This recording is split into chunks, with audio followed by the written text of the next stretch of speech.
Barnabas Collins has come back to the past to save the lives of two people in the future. But for him, there will be neither present nor future. For he is the captive of Count Ptolemy, and the four walls of his coffin have become his prison. Yes, this arrangement will do very well. We can give our distinguished friend the attention he requires more easily here than we could in the West Wing. He'll be very surprised when he finds himself here when he wakes. I don't think so, Aristide. Barnabas Collins and I have been at war for quite a long while. This is one more battle in that war. But it is the last one. And it will go on until he gives me what I want. Won't be easy to convince him to give up his mission that brought him to this time. Oh, it will be difficult. But I assure you, I shall do it. How? Military strategy, my boy. I shall do what one does to win any crucial battle. Increase the pressure. Intensify the enemy's discomfort until he can bear it no longer. Until he has no choice but to surrender. How are you going to increase the pressures, Excellency? Thus far, only those whom Barnabas Collins cares for in this time have suffered. Now I shall attack from another side. Hit him from both directions, so to speak. Catch him in a pincers from which he cannot escape until he gives me what I want. Now I shall start working on those whom Barnabas Collins loves in his own time. But you can't see that time, Excellency. How are you going to know who those people are? Barnabas Collins mentioned one name. With that one name, with the knowledge of that one person, I can begin my attack. My attack that will make Barnabas Collins realize he must go back to his own time. And take me with him. Who is that person, Excellency? Why, David Collins, of course.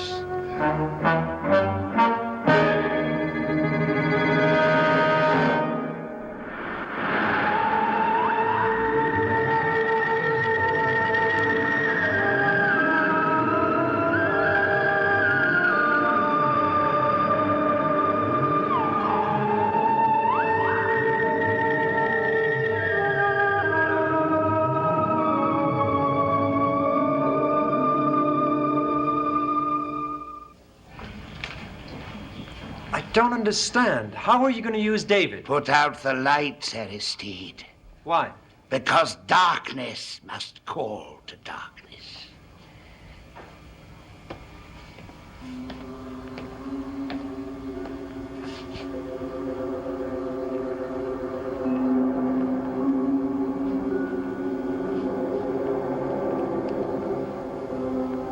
Jameson Collins. Your spirit is still under my control. I command it to enter into the darkness of the yet-to-be-born. Let it welcome the form, the feelings, and the knowledge of one who lives in a future time. I command it, no matter what the cost, no matter what the pain.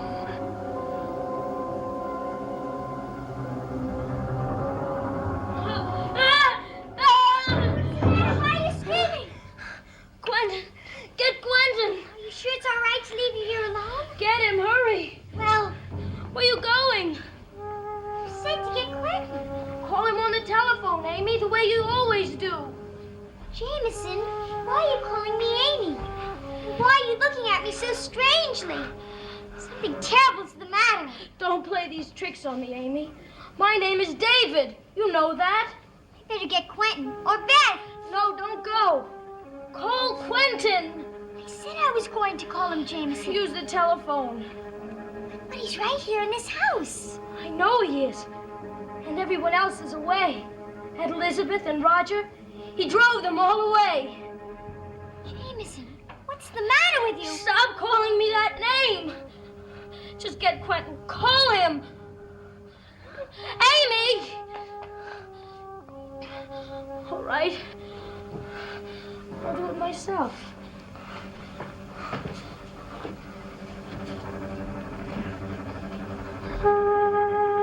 Quentin. Quentin. Quentin. Here, I'm here. You've come for me, haven't you, Yes, Quentin? I've come to make sure you're all right. Now, come on. I think you better lie down. Why is Amy back in the house? Amy? Yes, he thinks my name is Amy and he thinks his is David. David? David Collins? I don't know. Why is Amy back in the house? Does that mean everyone else is here? And Elizabeth and Carolyn?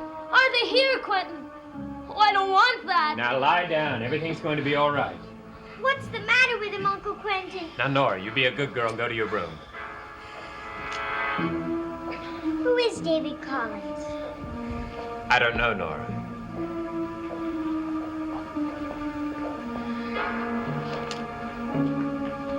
Jameson. David. David.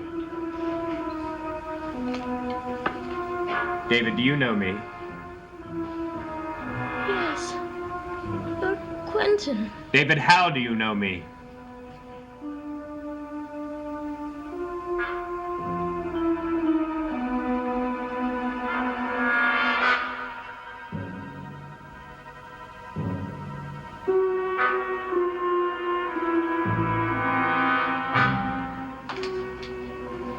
Jameson didn't mean to frighten me. I know he didn't. It's just that, well, he's been sick. And when people are sick, they sometimes get mixed up. Who's there? Tim Shaw, Nora. Tim.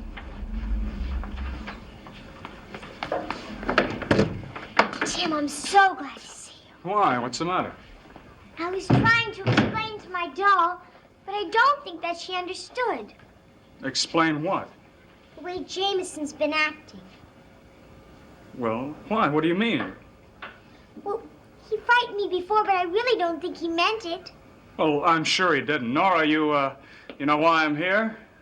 He wants your package. The one with the pretty box in it.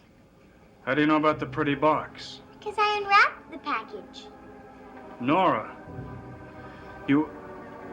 did you see what was in the box? I couldn't open it. Then you didn't see. Good, but you should not have opened the box. Please don't be angry at me. Well, I won't be if you bring it to me now. I can't. You can't. Why not? Because Jameson has it. After everything I told you, you gave that box to Jameson? I didn't give it to him. He took it. I couldn't help it, Tim. I didn't want to do it, but he made me do it. He forced me. Did he say anything about what was in the box? No, he couldn't have done that. He just took it. He's been acting so strangely these past few days. Tim, why are you looking at me that way? I'm sorry. Stop it. Stop it, will you? Stop that crying. I didn't mean to make any cause for trouble for you. I know it. I know you didn't. Perhaps there isn't any trouble at all. All I have to do is get that box back from Jameson, and everything will be all right. But he isn't in his room. He's downstairs. He's sick. Sick? He hasn't been acting himself lately. He's been very, very strange. No. He couldn't have opened. He wouldn't have used. He wouldn't dare.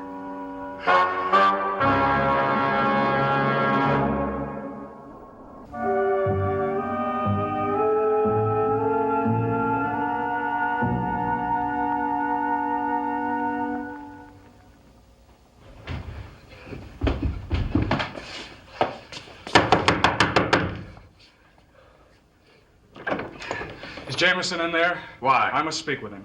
You can't. He's sleeping. Wake him. He's not well. I say I must talk to the boy. Well, you're suddenly in the habit of giving orders, aren't you? Quentin, That's a startling change, isn't it? I just want to speak to that young whippersnapper. And I said you couldn't. Jameson doesn't have the hand. Did you know he had it? Did he give it to you? No. Who does have it? Quentin, who has that hand? You know, Tim, you're going to have to stop demanding things now that you don't have anything to back you up with. I intend to get that hand. Would you like to make a wager on that? You know, I could use some of that newfound fortune of yours. Or perhaps instead of money, the winner could have a evening with that very beautiful young lady I saw you with at the inn. What about her? That's what I'd like to know. What about her? Why has she come to Collinwood? You know, Tim, I don't know what you're up to, but I don't think I like it. Whatever I'm up to, Quentin, is none of your business. And I'll thank you to tell me if you know where the hand is. All right. I'll tell you where you can find it. You go to the abandoned mill at the end of North Road. Your friend Aristide is there. Oh, does he have the hand? No. But he can lead you right to the person who does have it.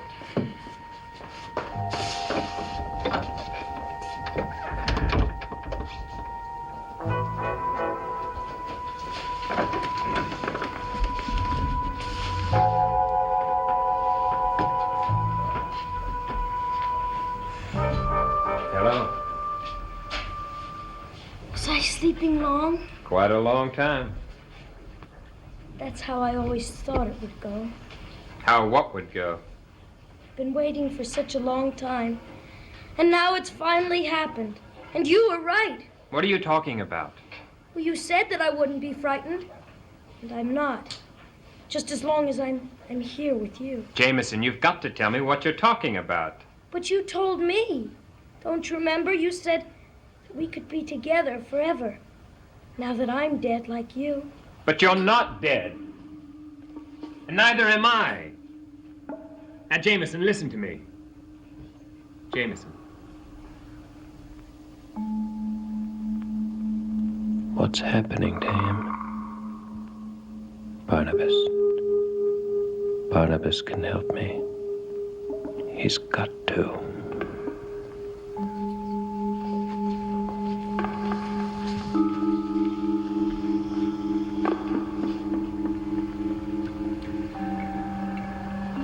Barnabas, in this dark hour, I know you can hear me. I know you can come to me. So wherever you are, please come to me and to Jameson. We need you desperately. Barnabas, can you hear me? Barnabas. If you would be so kind, Aristide, to hold it right about there. What are you doing here? I've come for the hand. You can't be serious. No, but I am serious. I'm going to kill you unless you tell me where that hand is. Well, you can't have the hand back. I'm getting it back, Aristide, or you die.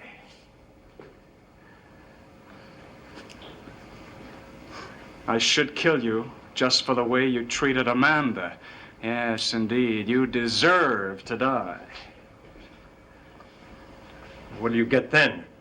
Aristide dead but no hand. Oh, you'll never get the hand. Won't I? I shall if I have to turn this place inside out. I'm afraid I can't allow you to do that, Mr. Shaw. Who are you? It would make a dreadful mess. Who are you? This place isn't exactly a palace, but it is quite pleasant. I've grown rather fond of it, and I'd hate to see it torn apart by your eager and misguided treasure hunt. How do you know me? I make it my business to know anyone whose path crosses that of the hand of Count Pitoffi. Pitoffi? You're connected with him? You could say that.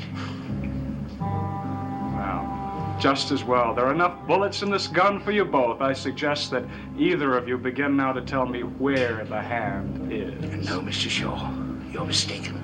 There aren't enough bullets in your gun for me. A man who's lived for 150 years isn't easy to kill. 150 years. Yes, and I've spent 100 of them traveling from one end of the earth to the other, searching for just one thing. One thing, Mr. Shaw. And now I've found it. Aristide was right, Mr. Shaw. You can't have the hand. No one can. It's mine. It's mine again.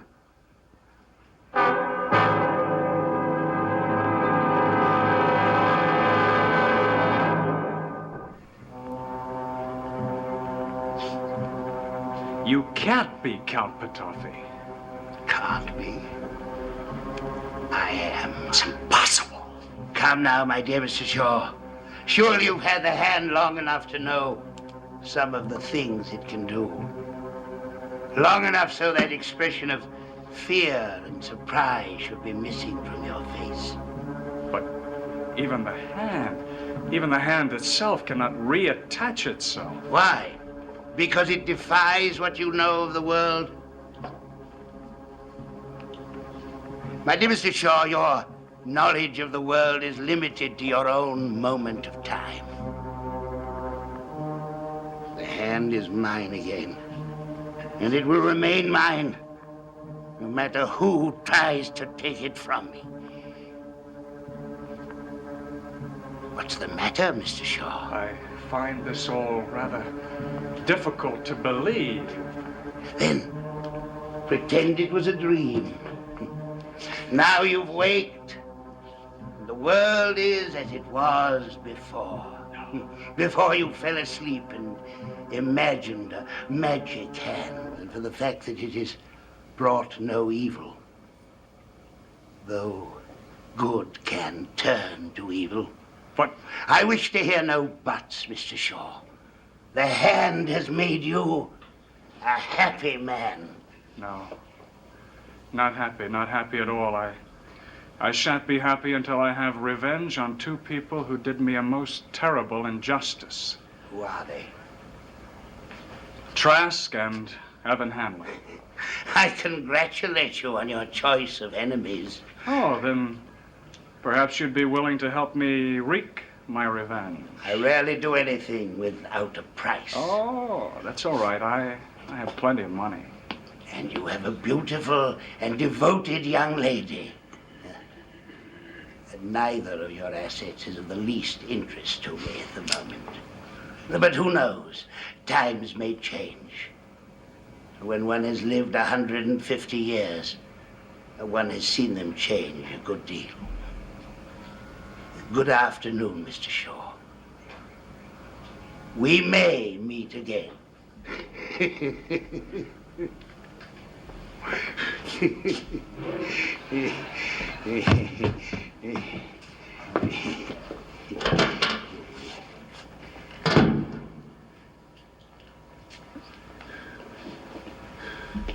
He just tried to kill me, and you let him walk out of here. Really, Aristide, you're being childish.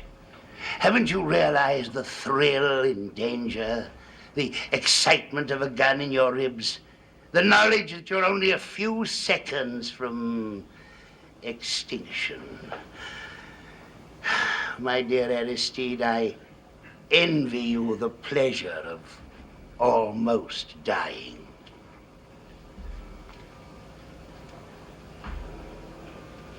Now get out of here. Why? 2 visitors, in fact. They're almost here. Who are they? You'll see on your way out. Going to the Blue Whale for a drink. Have one for me, my dear Aristide.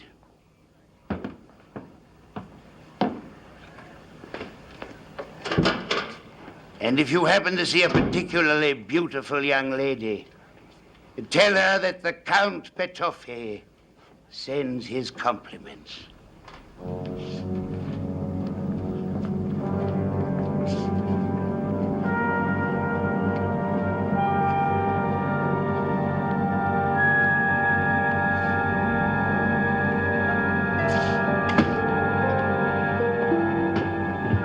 Mr. Collins.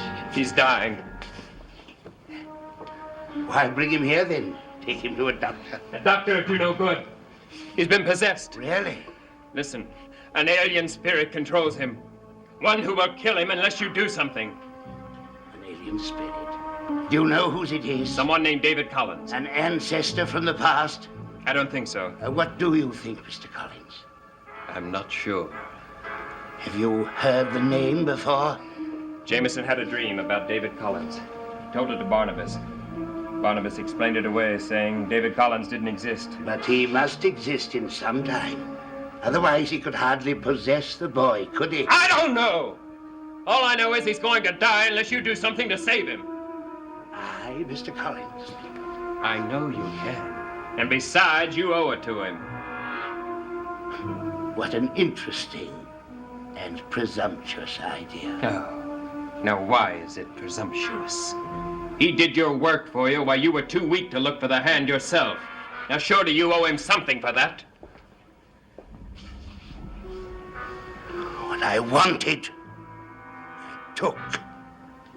I owe the boy nothing. All right. You owe him nothing. And I apologize for thinking there were any human feelings in your heart. But how very human you are, Mr. Collins. I find it extraordinary. The question is, do I find it extraordinary enough to save the boy? And do you? To be brutally frank, Mr. Collins, I don't know. Quentin? Quentin? I'm right here, Jameson. Quentin he's calling for. Is that you? Yes. But how can that be? You told me he's possessed by a David Collins who lives in the year 1969. He is, completely. And this David Collins is calling for you?